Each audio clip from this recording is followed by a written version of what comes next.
देखनी नजर से अपना हम जिंदगी करीबी से, देखनी नजर से अपना हम जिंदगी करीबी से, देखनी नजर से अपना हम जिंदगी करीबी से, देखनी नजर से अपना हम जिंदगी करीबी से।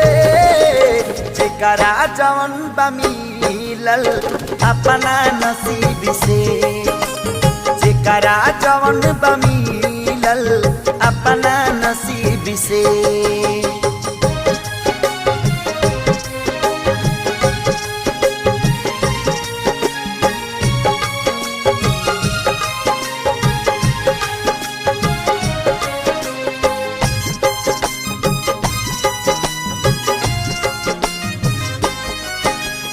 करेला मजदूरी